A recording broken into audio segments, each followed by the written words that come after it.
Hallelujah, praise the Lord. परमेश्वर का धन्यवाद हो आज की सुंदर शाम के लिए कि पिता ने मुझे फिर से ये मौका दिया कि मैं आज परमेश्वर के वचन से आपके साथ बात कर पाऊं। धन्यवाद देती हूं आज की इस सुंदर शाम के लिए कि प्रभु ने आज मुझे यीशु भवन चर्च दिल्ली के इस फेसबुक लाइव पेज पर प्रभु के दास पास्टर इमैनुअल मॉर्गन जी के माध्यम से प्रभु के वचन को बांटने के लिए आज प्रभु ने मुझे चुना है। इस बात के लिए मैं परमेश्वर का कोटि कोटि धन्यवाद देती हूँ। धन्यवाद देती हूँ पवित्र आत्मा की अगुवाई के लिए कि आज पवित्र आत्मा की अगुवाई में होते हुए आज जो मुझे प्रभु के वचन से प्रकाशन मिला है, जो बात मैं समझने पाई हूँ, तो आप सभी भाई बहनों के साथ मैं आज बांटने जा रही हूँ। और मैं पास्टर साहब का, पास्टर इमैनुअल मॉर्गन जी का धन्यवाद देती हूँ कि आज उन्होंने मुझे मौका दिया कि मैं प्रभु के कलाम को आप सभी भाई बहनों के साथ बांट सकूं। पास्टर जी, आपको थैंक यू सो मच। आपकी मिनिस्ट्री को, आपके परिवार को प्रभु बहुतायत से और भी बढ़ाए, ताकि प्रभु के दासों के माध्यम से, दासियों के माध्यम से प्रभु का राज्य जल्द से जल्द सब जगह स्थापित होने वाला बन सके। और आप सभी भाई बहनों का मैं धन्यवाद देती हूँ कि आपने आज इस कीमती समय को निकाला कि हम प्रभु के कलाम में एक साथ बढ़ने वाले बने। तो आइए, इससे पहले कि हम परमेश्वर के वचन में चलेंगे, एक छोटी सी प्रार्थना करेंगे और उसके बाद हम आराधना में चलेंगे। आइए हम प्रार्थना करें। धन्यवाद धन्यवाद धन्यवाद पिता परमेश्वर, इस सुंदर समय के लिए खुदावन कि प्रभु जी आज आपने मुझे फिर से इस योग्य ठहराया पिता कि मैं आपके कलाम को अपने भाई बहनों के साथ बांट सकूं। पिता, मैं इस योग्य तो नहीं, लेकिन खुदावन यीशु मसीह आपने मुझे इस योग्य बनाया। खुदावन, आपने चाहा कि आज के दिन, आज के इस निश्चित समय में आकर मैं प्रभु यीशु राजा आपके वचन को बांटने वाली बन सकूं। मैं प्रार्थना विनती करती हूँ विशेष तौर से पास्टर इमैनुअल मॉर्गन जी के लिए कि प्रभु आपने अपने ऐसे दास को प्रभु जी चुना है कि ऐसे समय में खुदावंद यीशु मसीह आपके लोगों को अपने फेसबुक लाइव पर, यीशु भवन चर्च दिल्ली के इस फेसबुक लाइव पेज पर इनवाइट करके पिता परमेश्वर आपके कलाम को बांटने के लिए हमें प्रोत्साहित कर रहे हैं। पिता, हम आपका इस बात के लिए धन्यवाद देते हैं ऐसे दास के लिए। खुदावन, हम प्रार्थना विनती प्रभु जी करते हूँ पिता कि आप पास्टर साहब को, उनके परिवार को, उनके मिनिस्ट्री को यीशु राजा बहुत तायत से आशीषित करना कि खुदावंद यीशु मसीह दिन प्रतिदिन पिता परमेश्वर आपके कलाम का प्रचार इस फेसबुक लाइव पेज पर पिता परमेश्वर भरपूरी से होने पाए। खुदावंद, और प्रार्थना विनती करते खुदावंद यीशु मसीह उन तमाम भाई बहनों के लिए जो कि प्रभु जी आज के दिन के लिए जानते हैं, समय के लिए जानते हैं कि पिता परमेश्वर के आपका कलाम बोया जा रहा है। पिता परमेश्वर, होने देना खुदावंद संसारिक हर बंधनों से प्रभु जी मुक्त होकर खुदावंद आपके वचन को सुनने के लिए पिता परमेश्वर इस पेज पर प्रभु जी जुड़ने वाले बन सके। पिता, इस पेज को खुदावंद बहुतायत से आशीषित करना। और विशेष तौर से प्रभु जी मैं अपने आप को आपके हाथों में सौंपती हूँ। मेरे देह प्राणात पर खुदावंद यीशु मसीह आपका कंट्रोल रहने पाए खुदावंद, और जो प्रकाशन, जो पिता परमेश्वर आपने आज मुझे दिया है खुदावंद आपके कलाम से पिता परमेश्वर, मैं आपकी सामर्थ्य के द्वारा पवित्र आत्मा की अगुवाई में होते पिता परमेश्वर बांटने वाली बन सकूं। खुदावंद, मेरे जी पर प्रभु जी आपका कंट्रोल रहे खुदावंद, और मेरे मुख से केवल खुदावंद आप बोलने वाले बने। पिता, मैं इस प्रार्थना को मैं पिता आपसे पवित्र आत्मा की अगुवाई में प्रभु यीशु मसीह के नाम से मांग लेती हूँ। आमीन, आमीन, आमीन। तो आप सबको जय मसीह की। तो आइए अब हम थोड़े समय परमेश्वर की आराधना में चलेंगे। आप सब भी मेरे साथ परमेश्वर की महिमा, परमेश्वर की स्तुति, परमेश्वर की आराधना के लिए मेरे साथ इसी तरह से जुड़े रहें और एक आवाज में, एक चित्त से हम प्रभु की आराधना को करेंगे। जैसे कि कलाम में लिखा है, भजन संहिता उसके 139 अध्याय के 14 पद में, मैं तेरा धन्यवाद करूंगा इसलिए कि मैं भयानक और अद्भुत रीति से रचा गया हूँ। तेरे काम तो आश्चर्य के हैं और मैं इसे भली भांति जानता हूँ। हालेलुया। भजन संहिता 147 अध्याय के 7वें पद में लिखा है, धन्यवाद करते हुए यहोवा का गीत गाओ, वीणा बजाते हुए हमारे परमेश्वर का भजन गाओ। इसी तरह से यशाया उसके 38 अध्याय के 18 व 19 पद में लिखा है, क्योंकि अधोलोक तेरा धन्यवाद नहीं कर सकता, ना मृत्यु तेरी स्तुति कर सकती है। जो कब्र में पड़े वे तेरी सच्चाई की आशा नहीं रख सकते। 19 पद में लिखा है, जीवित, हाँ जीवित ही तेरा धन्यवाद करता है, जैसा कि मैं आज कर रहा हूँ, हम लोग आज कर रहे हैं। पिता तेरी सच्चाई का समाचार पुत्रों को देता है। थैंक यू लॉर्ड, धन्यवाद यीशु राजा। तो आइए हम पिता की महिमा में एक अपनी धन्यवादी गीत को हम गाएंगे। Yes Lord, thank you Lord, धन्यवाद Yeshu Masih. Praise the Lord.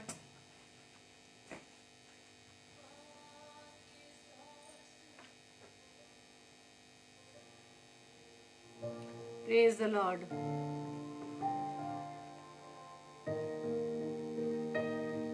Hallelujah, praise the Lord. Thank you Lord. Yes Lord.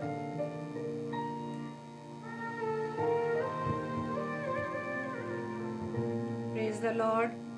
धन्यवाद के साथ स्तुति गाऊंगा, हे यीशु मेरे खुदा।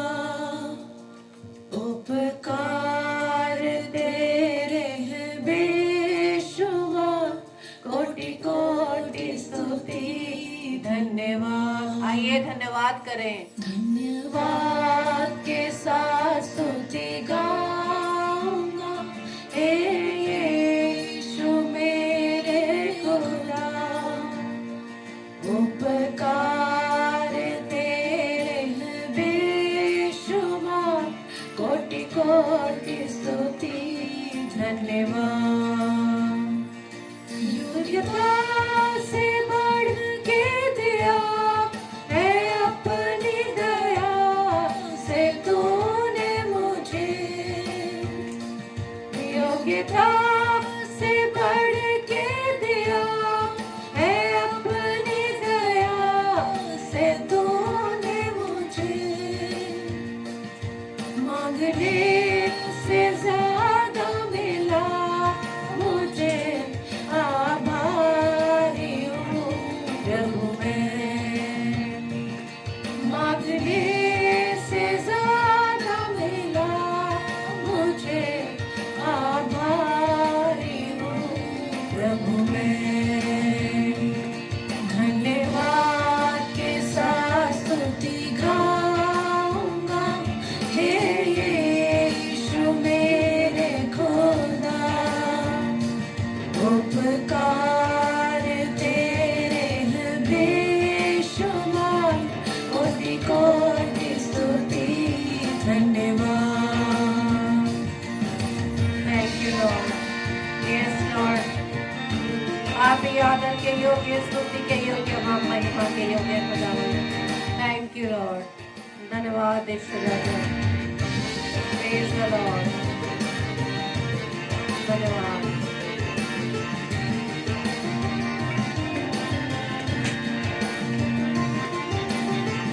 Yes Lord.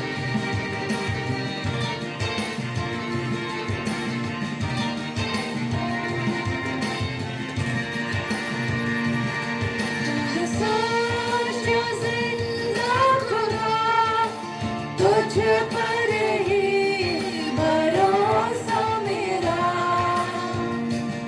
तू है साचा जिंदा खुदा, तुझ पर ही भरोसा मेरा। सेवा पूरी करके पाऊं इनाम, प्रभु ऐसा दो वरदान। सेवा पूरी करके पाऊं इनाम,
कोटि स्तुति धन्यवाद। Thank you Lord. धन्यवाद यीशु राजा, इतने सुंदर अवसर के लिए पिता कि हमने आज आपके सामर्थ से इस समय को पाया पिता, कि अपने जीवन से यीशु राजा हम आपकी महिमा को करने पा रहे हैं पिता। धन्यवाद देते हैं तमाम भाई बहनों के लिए जो इस समय प्रभु यीशु राजा आपकी संगति में बने हुए। खुदावन हर एक भाई बहन को खुदावंद आप बहुतायत से आशीषित करना खुदावन। तो आइए एक और हम आराधना गीत को गाएंगे, और जैसा कि लिखा है यशाया की पुस्तक उसके 40 अध्याय के 17 पद में, सारी जातियां उसके सामने कुछ नहीं है, वे उसकी दृष्टि में लेश और शून्य से भी घट ठहरी हैं। हालेलुया।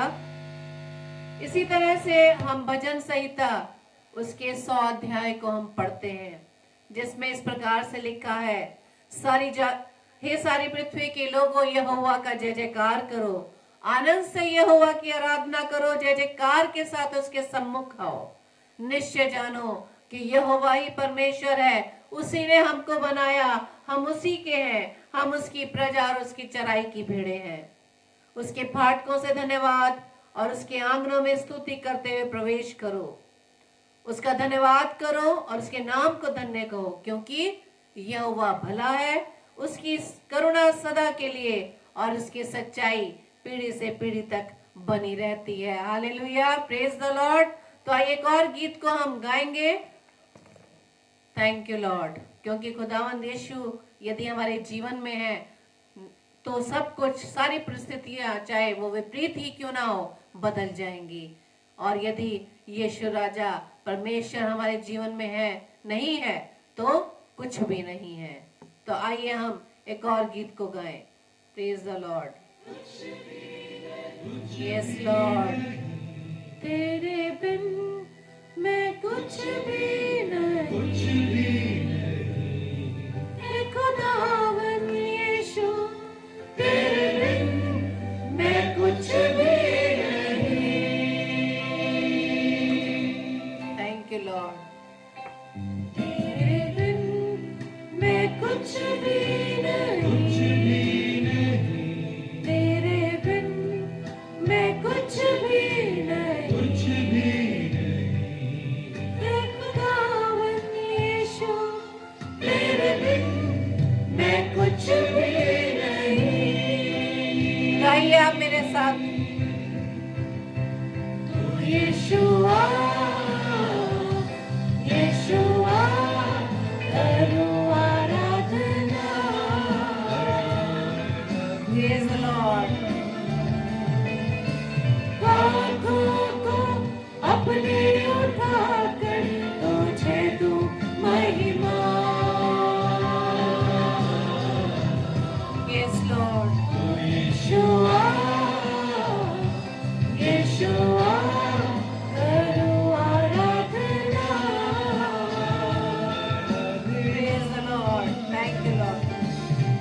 हाथों को अपने उठाकर तुझे दूं महिमा।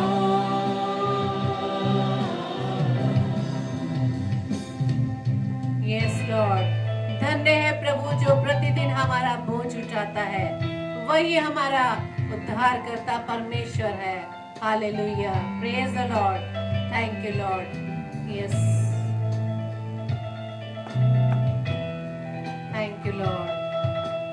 यस यस, हम आपके बिना कुछ नहीं खुदावन। Thank you Lord.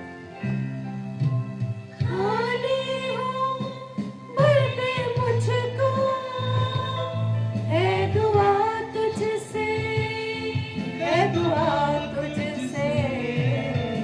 कुछ भी मैं नहीं हूँ बिना तेरे, तेरे। खाली हूँ, भर दे मुझको, है दुआ तुझसे, है दुआ तुझसे। कुछ भी मैं नहीं हूँ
के लोग तुझे दंडवत करेंगे और तेरा भजन गाएंगे, वे तेरे नाम का भजन गाएंगे।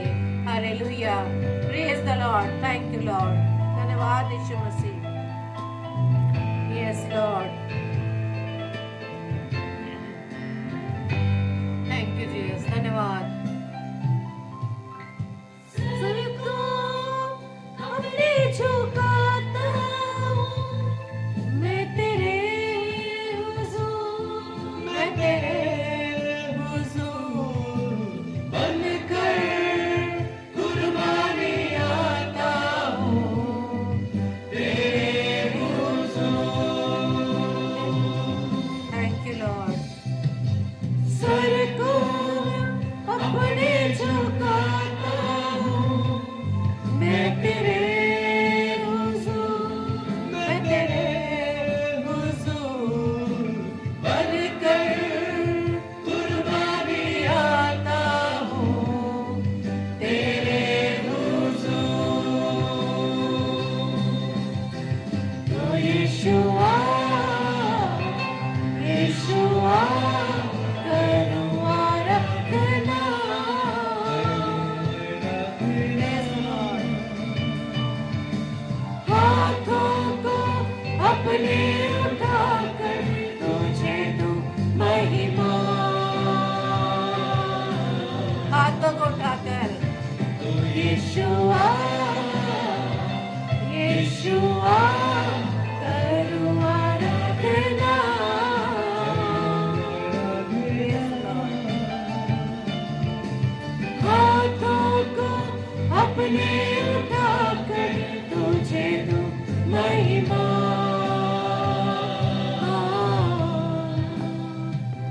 तेरे बिन मैं कुछ भी नहीं, तेरे बिन मैं कुछ भी नहीं। ए खुदावन यीशु, तेरे बिन मैं कुछ भी नहीं। Praise the Lord, hallelujah. हाँ मेरे प्रियो, हम अपने प्रभु यीशु मसीह के बिना कुछ भी नहीं है। धन्यवाद ईश्वर राजा इस सुंदर गीत के लिए पिता, जो पिता आपने हमें सिखाया कि हम तेरे बिना कुछ नहीं है। तो आइए, इससे पहले कि हम वचन की ओर चलें, मेरे साथ आप एक प्रार्थना रूपी गीत को गाएं।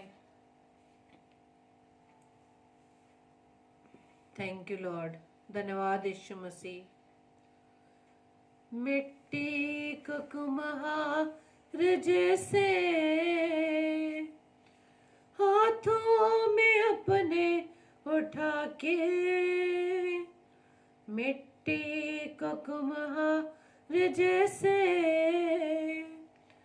हाथों में अपने उठा के, रोहे कला में खुदावन गूंदे मुझे और निखारे। रोहे कला में खुदावन गूंदे मुझे और निखारे। छू मुझे छू खुदावन, मुझे छू छू मुझे छू खुदावन, मुझे छू। मेरी जान को, मेरे रूह को, मेरे बदन को छू।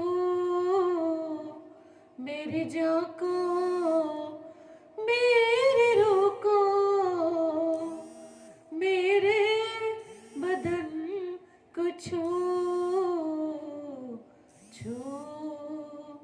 मुझे छू खुदावन, मुझे छू छू। मुझे छू खुदावन, मुझे छू। Hallelujah, praise the Lord. तो आइए हम वचन की तरफ पढ़ेंगे, और जैसा कि हम सब उपवास काल में चल रहे हैं और हम हर साल इस उपवास के बारे में बात करते हैं। हम चर्च में भी, आज हमने अपने चर्च में, जहाँ चर्च हो रहे हैं, सभाएं हो रही हैं, हम इसी उपवास के विषय में वार्तालाप कर रहे हैं। और हमने कई बार वचन में पढ़ा है, आप उसे मती 4 अध्याय उसके 1 से 11 पद और लूका उसका 4 अध्याय से 1 से 13 पद में हम पाते हैं कि यीशु मसीह की परीक्षा उस शैतान के द्वारा हुई। तो आज का जो मेरा टॉपिक यही है कि विरोधी द्वारा किस तरह से परीक्षा होती है। तो जब हम पढ़ेंगे मत्ती रचित सुसमाचार उसके 4 अध्याय के 1 से 11 पद में, उन पदों को पढ़ने से पहले जब हम ये गौर करेंगे कि जब यीशु मसीह की परीक्षा हुई, तो उससे पहले जब यीशु मसीह का बपतिस्मा हुआ और जब वो तुरंत पानी से बाहर आए तो आकाश खुल गया और उसने परमेश्वर के आत्मा को कबूतर की नाई अपने ऊपर उतरते हुए देखा। और क्या भविष्यवाणी हुई? भविष्यवाणी ये हुई, यह मेरा प्रिय पुत्र है, उससे मैं अत्यंत प्रसन्न हूं। इसके पश्चात 4 अध्याय में इस प्रकार से लिखा है, तब आत्मा यीशु को जंगल में ले गया और इब्लीस से उसकी परीक्षा हो, और वो 40 दिन 40 रात निराहार रहा और तब उसे भूख लगी। हाँ मेरे प्रियो, आज मैं जो आपसे वचन के द्वारा प्रभु का प्रकाशन आपके साथ बांट रही हूं, हम सब जानते हैं कि जब यीशु मसीह 40 दिन निराहार रहे तो 3 बार यीशु की परीक्षा हुई। हम लोग भी आप उपवास काल में चल रहे हैं, बहुत से भाई बहन उपवास को रखते हैं। ये सोचकर, इसी बात को याद कर कि जिस तरह से यीशु मसीह ने 40 दिन 40 रात निराहार रहकर उन दुख परेशानियों को फेस किया, ये और दुष्ट द्वारा उनकी परीक्षा ली गई, तो हमारे सामने भी अजीजों, जब हम उपवास रखते हैं और हमारे सामने भी बहुत सी परीक्षाएं आती हैं और शैतान दुष्ट हमारी हर कमजोरियों को जानता है, क्योंकि मैं उस लूसीफर को परमेश्वर का सबसे एक्सीलेंट स्टूडेंट मानती हूं, क्योंकि उसे वचन का पूरी रीति से ज्ञान है। और हम भी जब उपवास रखते हैं तो हमारे सामने भी बहुत सी ऐसी परीक्षाएं आती हैं जो हमें प्रभु के मार्ग पर चलने से रोकती हैं। तो क्या हमें वचनों का इतना ज्ञान है कि हम यीशु मसीह की जब परीक्षा हुई और यीशु मसीह ने उसके सवालों का जवाब वचन से दिया, तो क्या हमें वचनों का ज्ञान है? कहीं ऐसा तो नहीं कि परमेश्वर ने जब होशे नबी के द्वारा उसके 4 अध्याय के 6 पद में जो लिखा है कि ज्ञान ना होने के कारण मेरी प्रजा नाश हो गई, तो क्या ऐसा तो नहीं कि हमें जब वचन का ज्ञान नहीं हो तो हम शैतान को किस तरह से उसको मुंह तोड़ जवाब दे सकते हैं?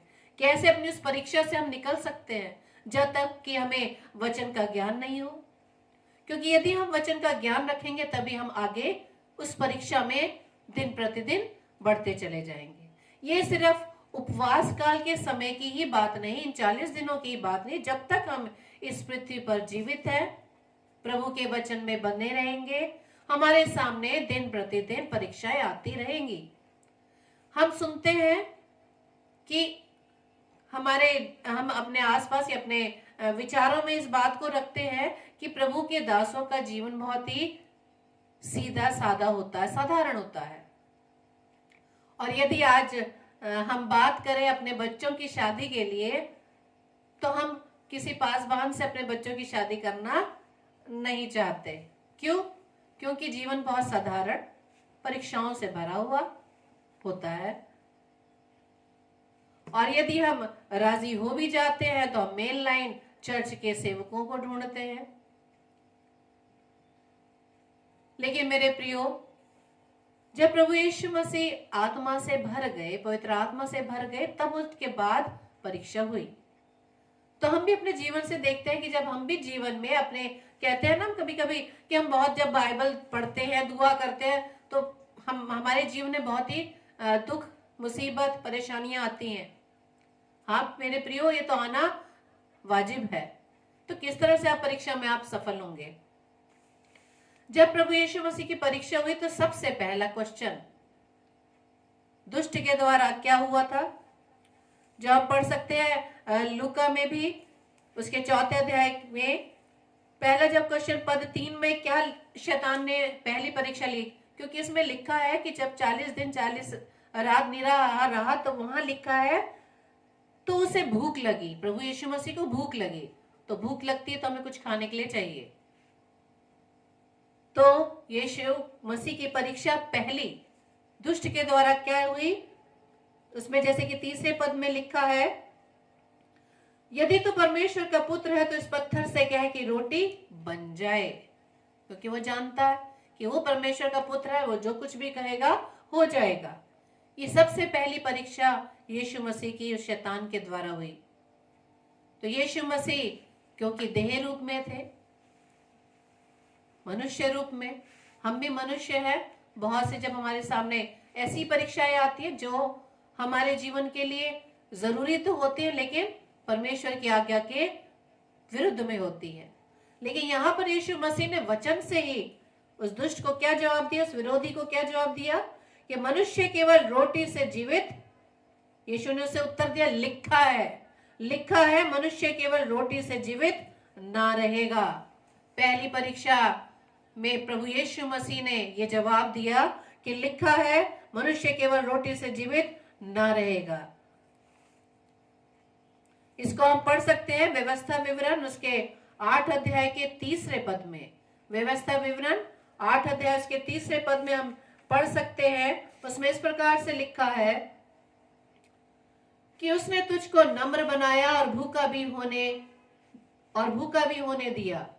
फिर वह मन्ना जिसे ना तू और ना तेरा पुरखा ही जानते थे, वही तुझको खिलाया। इसलिए मैं तुझको सिखाए कि मनुष्य केवल रोटी ही से नहीं जीवित रहता, परंतु जो जो वचन यहोवा के मुंह से निकलते हैं उन्हीं से वह जीवित रहता है। Hallelujah, praise the Lord. तो हम यहाँ पर उस मंजर को, उस बात को हम जान सकते हैं कि जब मूसा मिस्र से इजरायली भाइयों बहनों को वहां से निकाल कर ला रहा था, तो किस तरह से वहां पर परमेश्वर ने उनकी सारी जरूरतों को पूरा किया। तो यहाँ पर यह स्पष्ट हो गया कि मनुष्य केवल रोटी ही से नहीं, बल्कि उस कलाम से जो परमेश्वर के मुख से निकलते हैं जीवित रहेगा। हम अपने जीवन से भी इस बात को देख सकते हैं कि जब हम बाइबल पढ़ते हैं, वचन में पढ़ते हैं, परमेश्वर की संगति में जब हम इतनी गहराई से उतर जाते हैं तो हमें खाने पीने का ध्यान ही नहीं रहता। इस बात से आप सहमत होंगे कि जब हम परमेश्वर की संगति में दिन प्रतिदिन बढ़ते चले जाते हैं या हम उसके वचन को इतनी गहराई से पढ़ते हैं तो हम भूल जाते हैं वो खाना पीना। जब हम आत्मा में भर कर परमेश्वर की संगति में बढ़ते हैं तो हम खाना पीना भूल जाते हैं। उस समय जब हमारे जीवन में ऐसी जरूरतें हमारे जीवन में आती हैं तो दुष्ट हमें उन्हीं चीजों को लेकर हमारी परीक्षा करता है। और ये बात नहीं कि परमेश्वर यीशु मसीह की जब एक परीक्षा हो गई तो शैतान ने उसे छोड़ दिया। नहीं मेरे प्रियो, उसे फिर से वो दूसरी जगह ले गया और उसको पल भर में जगत का सारा राज्य दिखाया और उससे कहा, मैं ये सब अधिकार और इनका वैभव तुझे दूंगा, क्योंकि वह मुझे सौंपा गया है और जिसे चाहता है उसी को दे देता हूं। यह वचन से हम जानते हैं कि संसार का हाकिम, इस संसार का जो सरदार है कौन है? शैतान। इस संसार में पाई जाने वाली सारे धन दौलत, सारे वैभव उस दुष्ट के हाथ में है।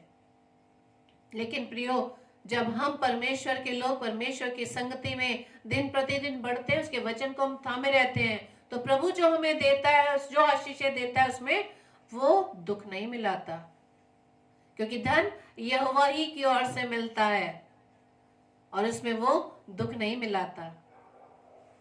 हमारी जरूरतों को परमेश्वर जानता है और शैतान भी जानता है, लेकिन हम अपने ज्ञान से, अपने उस समझ से हम किस रास्ते को चुनते हैं, उस आशीष को प्राप्त करने के लिए, जो हमारे जीवन की जरूरतें होती हैं, उसको प्राप्त करने के लिए हम कौन सा मार्ग चुनते हैं।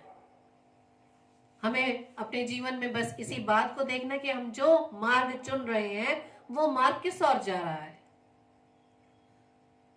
और हमें भी यीशु मसीह की तरह उस दुष्ट को जवाब देने के लिए वचन का ज्ञान होना बहुत ही जरूरी है।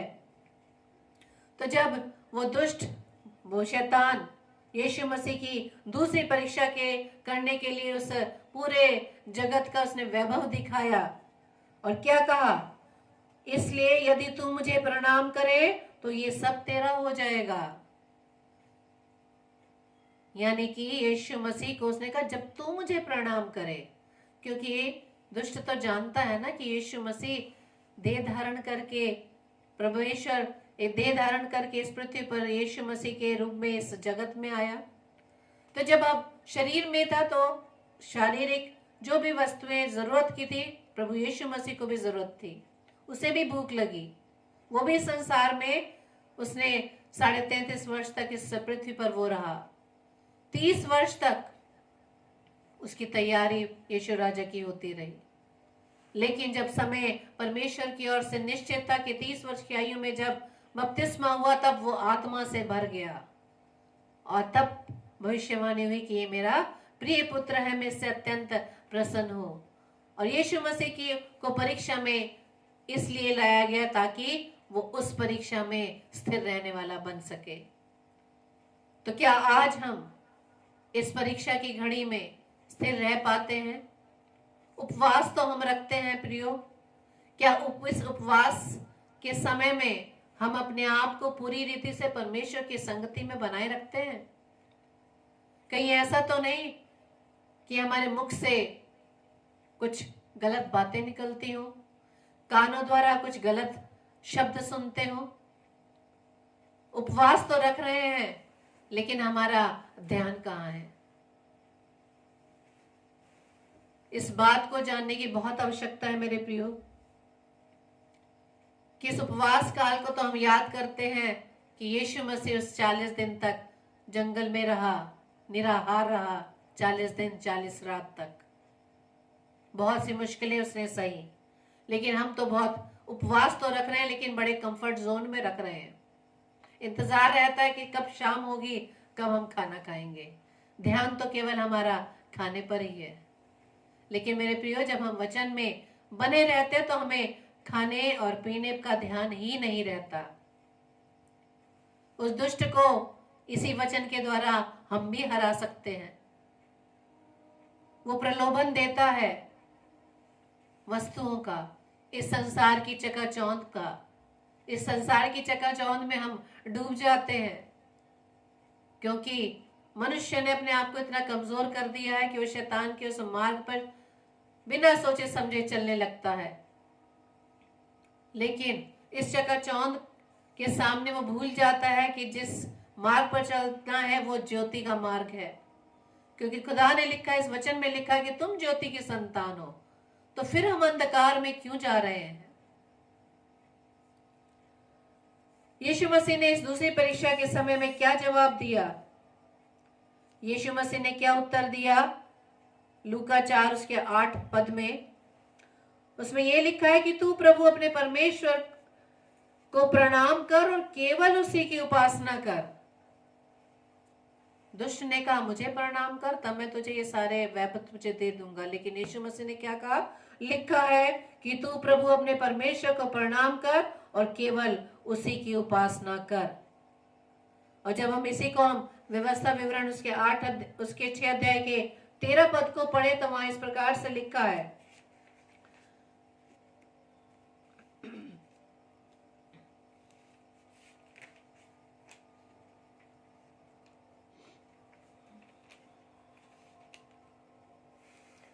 अपने परमेश्वर यहोवा का भय मानना, उसी की सेवा करना और उसे के नाम की शपथ खाना।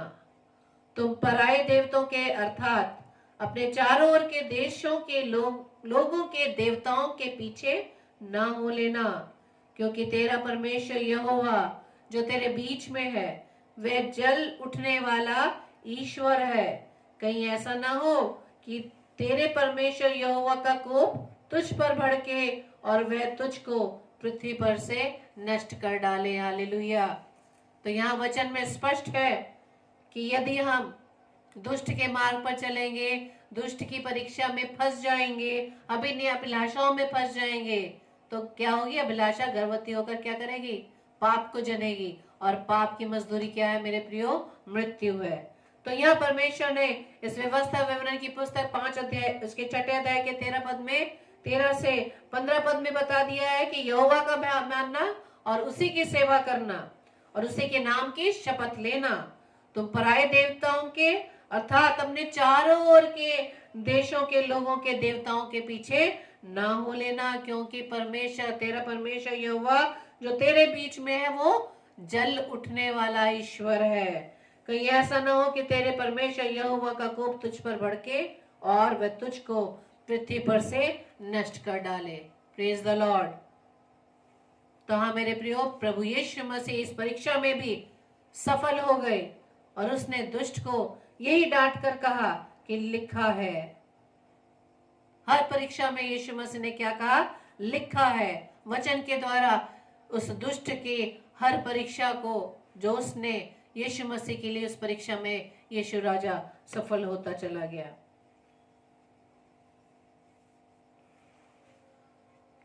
तो क्या आज हम इस उपवास काल में इस बात की हम तैयारी कर पा रहे हैं कि दुष्ट तो हमें बहुत सी चकाचौंध हमें दिखाता है, चाहे हमारे बच्चों को, चाहे हमें, चाहे हमारे परिवारजनों को, चाहे हमारे प्रियजनों को। हम दुष्ट की उस चकाचौंध में तो नहीं फंस रहे। हाँ मेरे प्रिय, इस बात को हमें सीखने की आवश्यकता है कि उस चकाचौंध से हमें सावधान होना है।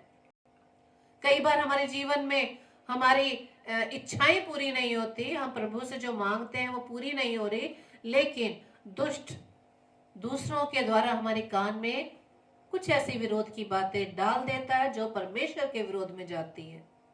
हम प्रभु यीशु राजा को छोड़कर हम दूसरे देवताओं के पीछे हो लेते हैं।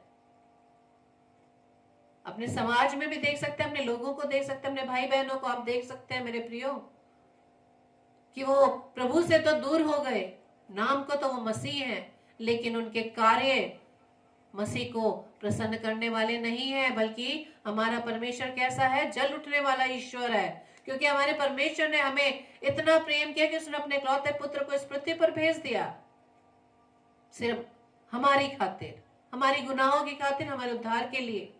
उस कैलवरी क्रूस पर उसने इतना बड़ा बलिदान दे दिया, तो क्यों ना हमारा परमेश्वर इस बात के लिए जल उठेगा। जब हम अपने बच्चों को इतना अधिक प्रेम करते हैं, और यदि आज हमारे बच्चे जिनके लिए हम सब कुछ लुटाने के लिए तैयार रहते हैं, चाहे खुद हम कैसी परिस्थिति में क्यों ना हो, जब हम अपने बच्चों के लिए सब कुछ त्यागने के लिए तैयार रहते हैं, और यदि वही बच्चे, हमारे बच्चे हमारी ना सुनकर दूसरों की बात सुनकर उस गलत मार्ग पर चले जाएंगे, तो हमें कैसा लगेगा? तो यही हालत हमारे परमेश्वर की है मेरे प्रियो, कि जब हम उसकी आज्ञा को नहीं मानेंगे, उसकी राह पर नहीं चलेंगे, और वो बार बार वचन से हमें चिता रहा है, लेकिन इसके बावजूद भी हम उसके मार्ग से भटक रहे हैं मेरे प्रियो। इस उपवास काल के दौरान हमें इस बात को सीखने की जरूरत है प्रियो, क्योंकि उपवास काल क्यों है? एक तैयारी, जैसे यीशु मसीह के उस 40 दिन में परीक्षा के समय एक तैयारी का समय था,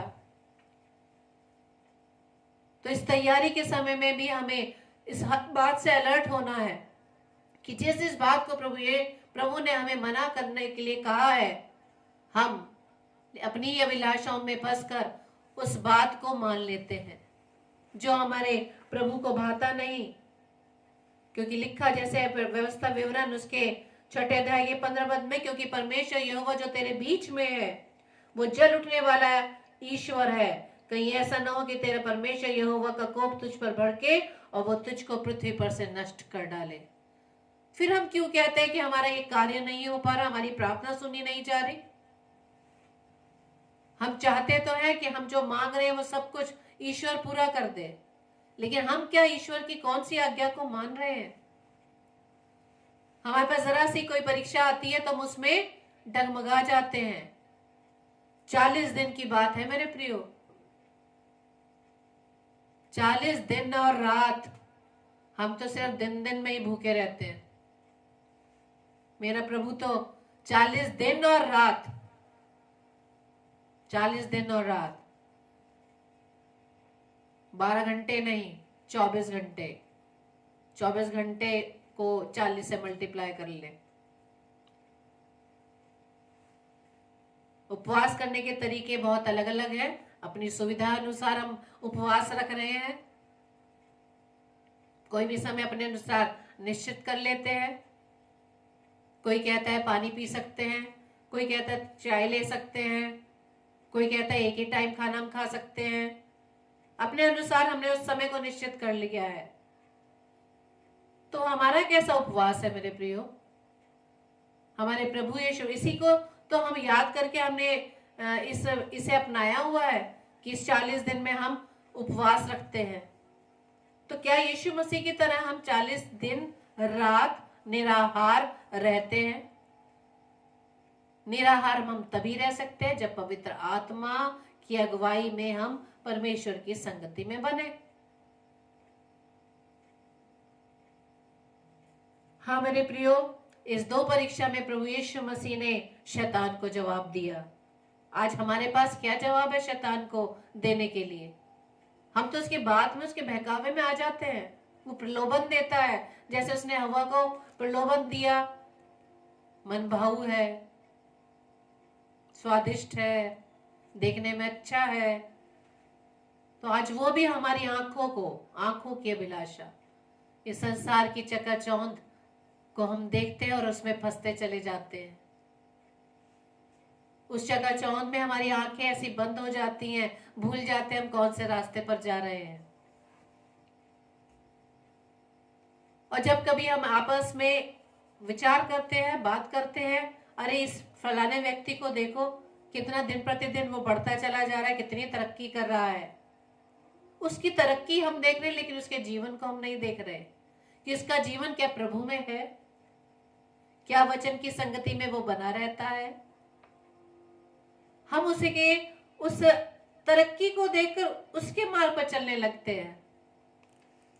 लेकिन मेरे प्रियो, उस उपवास काल को आप देखिए कि यीशु मसीह 40 दिन निराहार रहा, 40 दिन और रात।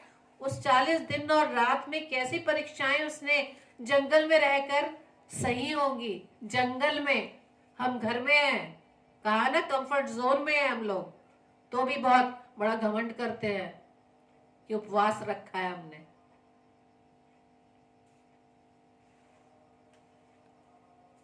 तो आगे हम देखेंगे जब प्रभु यीशु मसीह की तीसरी परीक्षा शैतान के द्वारा हुई। लूका उसके 4 अध्याय के 9वें पद में क्या लिखा है? उसमें इस प्रकार से लिखा है, उसके बाद यीशु मसीह को वो शैतान कहाँ ले गया? तब उसने उसे यरूशलेम में ले जाकर मंदिर के कंगूरे पर खड़ा किया। मंदिर का कंगूरा, सबसे ऊंची चोटी, और उससे कहा, यदि तू परमेश्वर का पुत्र है तो अपने आप को यहां से नीचे गिरा दे। क्योंकि शैतान भी जानता है, उसे भी वचन मालूम है। जैसे भजन संहिता 91 में हम पढ़ते हैं कि वह तेरे पाँव को टलने ना देगा, वो तुझे हाथों हाथ उठा लेंगे। तो शैतान इस वचन को जानता है, जैसे कि मैंने अभी कहा कि मैं लूसीफर को परमेश्वर के राज्य का सबसे एक्सीलेंट स्टूडेंट मानती हूँ, क्योंकि उसे वचन का ज्ञान है। लेकिन प्रभु यीशु मसीह को मालूम है कि शैतान उसे उस परीक्षा से क्या करना चाह रहा था, हटाना चाह रहा था, उसे डिगाना चाह रहा था। लेकिन यीशु मसीह ने क्या जवाब दिया? प्रभु यीशु मसीह ने यह जवाब दिया पद 12 में। यीशु ने उसको उत्तर दिया, ये भी कहा गया है, यानी कि वचन में ये भी कहा गया है, तू प्रभु अपने परमेश्वर की परीक्षा ना करना। तू प्रभु अपने परमेश्वर की परीक्षा ना करना। इसी को जब हम व्यवस्था विवरण उसके 6 अध्याय के 16 पद में अगर हम पढ़ें तो वहां पर इस प्रकार से लिखा है, तुम अपने परमेश्वर यहोवा की परीक्षा ना करना, जैसे कि तुमने मस्सा में उसकी परीक्षा की थी। मस्सा, आपको याद आ गया होगा ये मस्सा शब्द क्या है? मस्सा एक स्थान का नाम है जहां पर मूसा उन इज़राइल भाई बहनों को मिस्र से निकाल कर ला रहा था। रास्ते में सारी जरूरतें यहोवा पूरी कर रहा था। लेकिन जब हम पढ़ते हैं यहाँ पर मस्सा के बारे में, वहां पे इस प्रकार से लिखा है, निर्गमन 17 अध्याय के जब हम 1 से 7 पद को अगर हम पढ़ें, वहां पर इस बात का पूरा वर्णन दिया गया है कि किस तरह से वो सभी बुड़बुड़ा रहे थे मूसा पर। वहां पर वो ये कह रहे थे क्योंकि उन्हें प्यास लगी हुई थी। जब उन्होंने कहा 17 अध्याय में जब हम देखेंगे कि वो मूसा से वाद विवाद करने के कहने लगे, हमें पानी का पीने के लिए पानी दे। मूसा ने उनसे कहा कि मुझसे वाद विवाद क्यों करते हो? फिर वहां लोगों को पानी की प्यास लगी, तो वो मूसा पर फिर से बुड़बुड़ाने लगे कि तू हमें बाल बच्चों और पशुओं समेत यहाँ पर मार डालने के लिए क्यों ले आया है? तब मूसा ने यहोवा को दुहाई दी। किस बात के लिए? कि ये प्यासे हैं और इन लोगों के साथ मैं क्या करूं, क्योंकि ये तो मुझ पर पथराव करने तक के लिए तैयार है। तब यहोवा ने मूसा से कहा कि अपने साथ कुछ वृद्ध लोगों को ले लो, और जिस लाठी से तूने नील नदी पर मारा था उसे अपने हाथ में लेकर लोगों के आगे बढ़ चल, और मैं तेरे आगे चलकर होरे पहाड़ की एक चट्टान पर खड़ा रहूंगा, और तू उस चट्टान पर मारना, तब उसमें से पानी निकलेगा जिससे ये लोग पिए। तब मूसा ने इज़राइल के वृद्ध लोगों के देखते वैसे ही किया, और मूसा ने उस स्थान का नाम मस्सा रखा। मस्सा करता है परीक्षा। लेकिन जब हम निर्गमन 17 अध्याय जो मैं 1 से 7 पद के बारे में मैंने बताया, वहां पर मूसा लोगों से क्या कह रहा है कि तुम मुझसे क्यों वाद विवाद करते हो और यहोवा की परीक्षा क्यों करते हो? क्योंकि जब हम इसके पहले पढ़ते हैं, जब उन्हें भूख लगी, उन्हें मन्ना मिला, जब उन्हें फिर से प्यास लगी थी, पानी कड़वा था, तब भी यहोवा के बताने पर पौधे के द्वारा वो पानी, जो कड़वा पानी था, मीठा हो गया। वो सब बातों को भूल गए कि हमारे जो भी जरूरतें हैं हमें यहोवा पूरी करके दे रहा है। लेकिन इसी तरह से अजीजों, आज भी हम जब अपने जीवन में देखें, हमारी सारी जरूरतें परमेश्वर दिन प्रतिदिन पूरी करता है, लेकिन हम कुछ कुछ कामों के द्वारा अभी भी परमेश्वर की परीक्षा करते हैं। लेकिन यीशु मसीह शैतान की इस तीसरी परीक्षा में उसकी बात में नहीं आया, बल्कि क्या जवाब दिया कि तो प्रभु अपने परमेश्वर की परीक्षा ना करना। तो जैसे कि मैंने अभी बताया, हम उपवास काल में चल रहे हैं, और हमारा उपवास किस तरह का होता है मेरे प्रियो? मैंने कहा अपनी सुविधा अनुसार। कहने को तो हम कह रहे हैं कि हमने उपवास रखा है। क्या ऐसे उपवास काल में हम कितने समय हम प्रभु के वचन में बने रहते हैं, परमेश्वर की संगति में बैठते हैं? और यदि हम उपवास रखते हैं तो हमारी कंडीशन, हमारा जो बॉडी जेस्चर होता है वो कैसा होता है? हम यदि पढ़े मत्ती रचित सुसमाचार उसके 6 अध्याय के 16 से 18 पद में, यदि आप पढ़ सकते हैं तो मेरे साथ पढ़ें। और यदि कोई भाई बहन स्क्रीन पर इन पदों को अगर वो डाल सकते हैं तो मेहरबानी से आप इसे शेयर करें। इसमें इस प्रकार से लिखा है, मत्ती 6 अध्याय के 16 से 18 पद में हमारे लिए है, जब हम लोग उपवास रख रहे हैं, वहां इस प्रकार से लिखा है, जब तुम उपवास करो तो कपटियों की नाई तुम्हारे मुंह पर उदासी ना छाई रहे, क्योंकि वे अपना मुंह बनाए रहते हैं ताकि लोग उन्हें उपवासी जाने। मैं तुमसे सच कहता हूं कि वे अपना प्रतिफल पा चुके। यदि हम उपवास लोगों के लिए रख रहे हैं, लोगों को बता रहे हैं कि हम आज हमारा उपवास है, हमारा फास्ट है, हमारे रोजे चल रहे हैं 40, वो फिर पूछेंगे ना, जो हमारे साथ अन्य विश्वासी हैं वो हमसे पूछते हैं कि किस लिए फास्ट रखा है, किस लिए उपवास रखा, तो हम उनको बताते हैं। लेकिन अपने मुंह पर उदासी ना छाई रहे, हमारे मुंह पर उदासी ना छाई रहे, क्योंकि जब हम वचन में बने रहते तो क्या हमारे मुंह पर उदासी छा सकती है?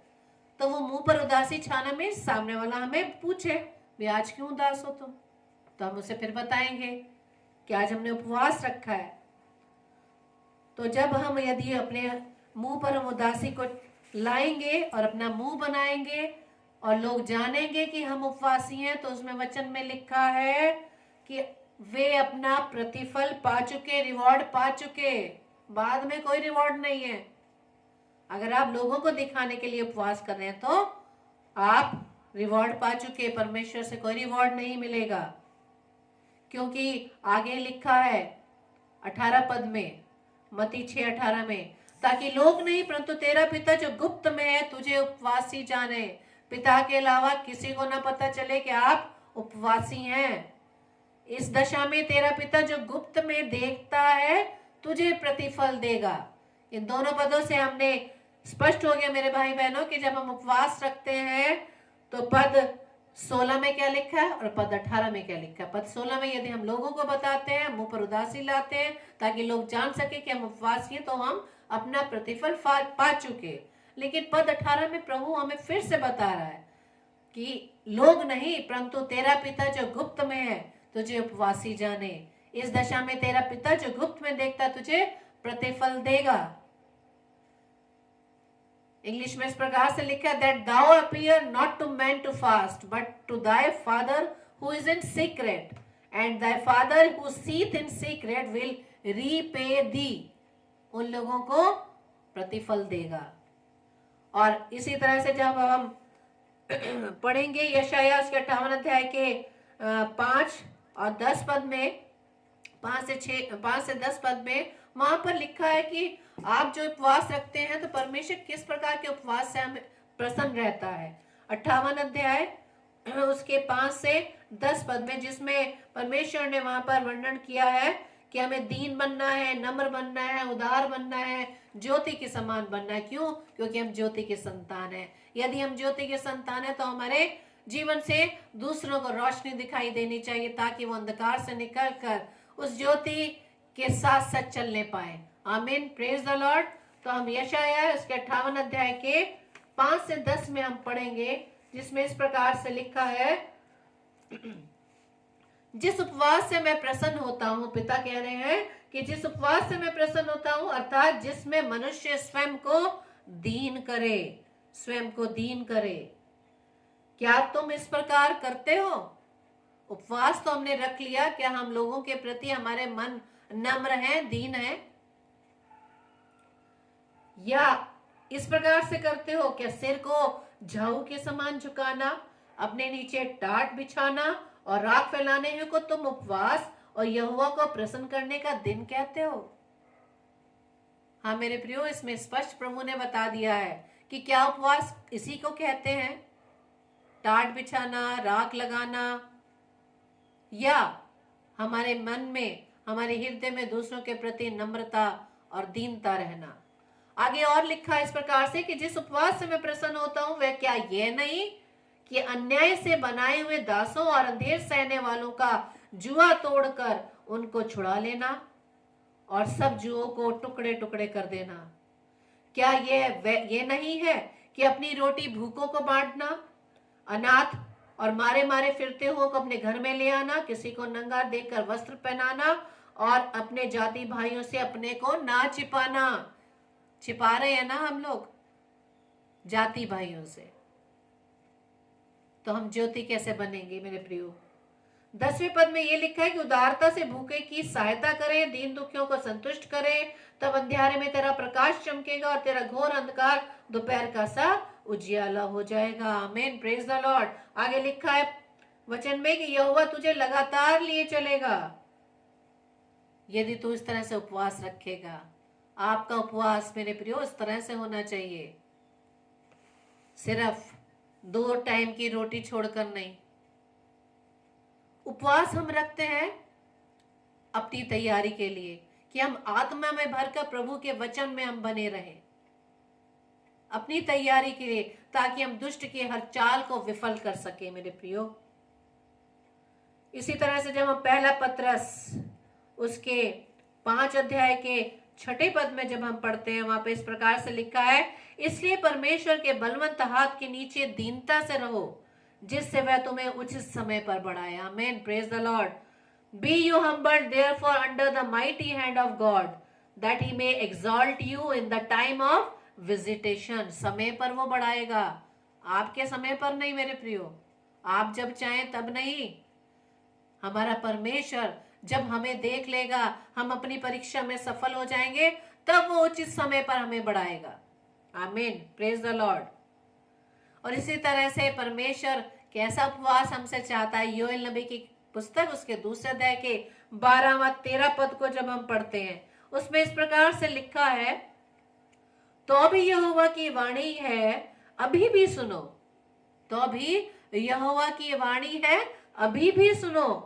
उपवास के साथ रोते पीटते अपने पूरे मन से फिरकर मेरे पास आओ। पूरे मन से फिरकर, ये नहीं कि हमारा मन लगा हुआ है संसार में और हाथ में हमारा ये कलाम है, वचन है। नहीं मेरे प्रियो, प्रभु ये कह रहा है कि पूरे मन से फिरकर मेरे पास आओ। और कैसे आओ? अपने वस्त्र नहीं, जैसे कि अभी लिखा पढ़ा हमने यशायाह 58 अध्याय में कि टाट ओढ़कर, राख लगाकर, वस्त्र को फाड़कर। लेकिन योएल नबी की पुस्तक उसके 2 अध्याय के 13 पद में परमेश्वर क्या कह रहा है कि अपने वस्त्र नहीं, अपने मन ही को फाड़कर अपने परमेश्वर यहोवा की ओर फिरो। इसे कहते हैं पूरे मन से, क्योंकि वह अनुग्रहकारी, दयालु, विलंब से क्रोध करने वाला, करुणा निधान और दुख देकर पछताने हारा है। हालेलुया। इसी पद को मैं इंग्लिश वर्जन में पढ़ रही हूँ। And rend your hearts and not your garments and turn to the Lord your God, for he is gracious and merciful, patient and rich in mercy and ready to repent of the evil. Amen, praise the Lord, thank you Lord.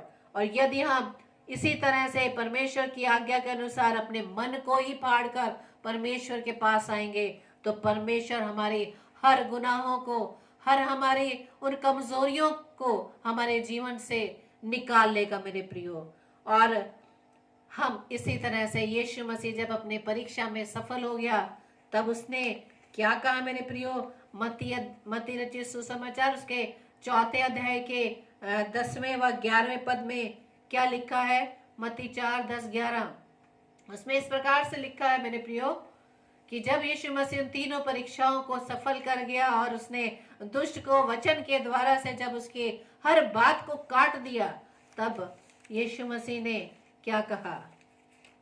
प्रभु यीशु मसीह ने कहा,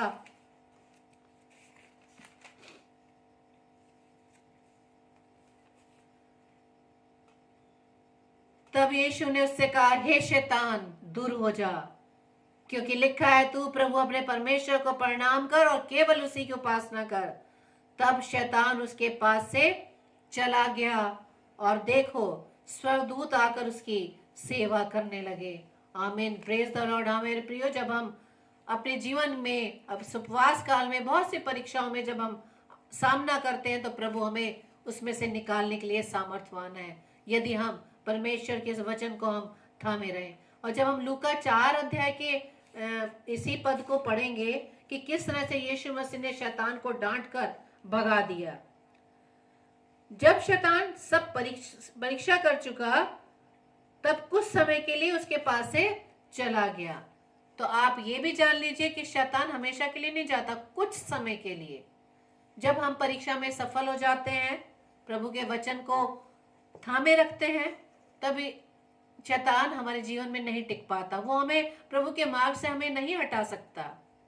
हाँ मेरे प्रियो, ये जरूरत है इस बात की कि हम शैतान के हर उन बंधनों को प्रभु के वचन से तोड़ने के लिए अपने आप को योग्य बनाए। इस उपवास काल में जब हम उपवास रखते हैं, अपने आप को वचन में तैयार करें। और मैं अंतिम पद को आपके साथ शेयर करूंगी, जैसा कि लिखा है 2 कुरिन्थियों के 10 अध्याय के 3 से 5 पद तक। और आप इन पदों को आप गांठ बांध के अपने जीवन में प्रभु के इस मार्ग पर चलने के लिए उत्साहित रहें। लिखा है, क्योंकि यद्यपि हम शरीर में चलते फिरते हैं तो भी शरीर के अनुसार नहीं लड़ते, क्योंकि हमारी लड़ाई के हथियार शारीरिक नहीं परंतु गढ़ों को ढा देने के लिए परमेश्वर के द्वारा सामर्थ्य हैं। सो हम कल्पनाओं को और हर एक ऊंची बात को जो परमेश्वर की पहचान के विरोध में उठती है खंडन करते हैं, और हर एक भावना को कैद करके मसीह का आज्ञाकारी बना देते हैं। Hallelujah, praise the Lord. तो आइए इस उपवास काल में हम अपने आप को परमेश्वर के वचन में दिन प्रतिदिन अपने आप को तैयारी के साथ परमेश्वर की संगति में बनाए रखें, ताकि शैतान की हर चाल को हम वचन के द्वारा विफल करने वाले बन सके। आमीन, प्रेज द लॉर्ड। तो एक बार फिर से हम परमेश्वर को धन्यवाद दें, प्रार्थना करें। Thank you Lord, thank you Jesus, thank you Holi spirit. धन्यवाद धन्यवाद धन्यवाद खुदावंद यीशु राजा, आपके आज के सुंदर समय के लिए पिता, कि आज आपने मुझे और मेरे तमाम भाई बहनों को वचन के द्वारा सिखाया कि जब हम उपवास काल में रहते हैं पिता, तो अपने आप को किस तरह से तैयार करें खुदावंद, और इस बात को हम वचन से जांच ले कि जो भी परीक्षा की घड़ी आती है पिता, उसे हम आपके इन वचनों के द्वारा खुदावंद यीशु मसीह शैतान को अपने उस मार्ग से दूर भगा सके। और जैसा कि यीशु राजा आपकी परीक्षा हुई और आपने शैतान को भगा दिया वचनों के द्वारा, और उसके बाद स्वर्गदूत आपकी सेवा टहल करने के लिए आ गए। हाँ पिता, हम आपसे प्रार्थना करते हैं कि हम हर परीक्षा की घड़ी में प्रभु जी स्थिर रहने वाले बन सके पिता। और जैसे कि फिलिपियों 4:4 में लिखा है, परीक्षा में स्थिर रहो, प्रार्थना में लगे रहो। और खुदावंद यीशु मसीह, इस वचन को खुदावंद हम अपने जीवन में रिसीव करते खुदावंद। प्रभु जी होने दीजिएगा कि आज जो वचन खुदावंद आपने हमें सिखाया, हम अपने जीवन में उसे प्रभु जी पकड़े रह सके खुदावंद, और दुष्ट की हर चाल को पिता परमेश्वर आपके वचन के द्वारा हम उसे विफल कर सकें। प्रभु जी हम प्रार्थना विनती करते हैं खुदावंद तमाम भाई बहनों के लिए जो समय फेसबुक लाइव पर प्रभु जी हमारे साथ जुड़े हैं, यीशु भवन चर्च दिल्ली के फेसबुक लाइव पेज पर पिता, और जितने लोगों ने इस समय सुना और जितने इसके बाद सुनेंगे खुदावंद, हर एक के हृदय को आप छू लेना खुदावंद, कि अगर हम उपवास रख रहे हैं तो पिता लोगों को दिखाने के लिए नहीं, बल्कि जब हम उपवास रखें तो पिता आप गुप्त में हमें देखने वाले बने पिता, ताकि हम लोगों से नहीं बल्कि आपसे प्रतिफल लेने वाले हो सके पिता। प्रार्थना विनती करती हूँ खुदावंद पास्टर इमैनुअल मॉर्गन जी के लिए खुदावंद, उन्हें आप बहुतायत से आशीषित करना, उनके मिनिस्ट्री को प्रभु जी आशीषित करना, उनके परिवार को आशीषित करना, कि आपका दास भरपूरी से खुदावंद आपके वचन को, आपके लोगों को अपने पेज पर बुलाकर खुदावंद यीशु मसीह आपके वचन को भरपूर से प्रभु जी वो बांटने वाले बन सके। प्रभु जी हमारी इस प्रार्थना को पवित्र आत्मा की अगुवाई में प्रभु यीशु मसीह के नाम से हम मांग लेते हैं। आमीन आमीन आमीन। Praise the Lord. आप सबको जय मसीह की।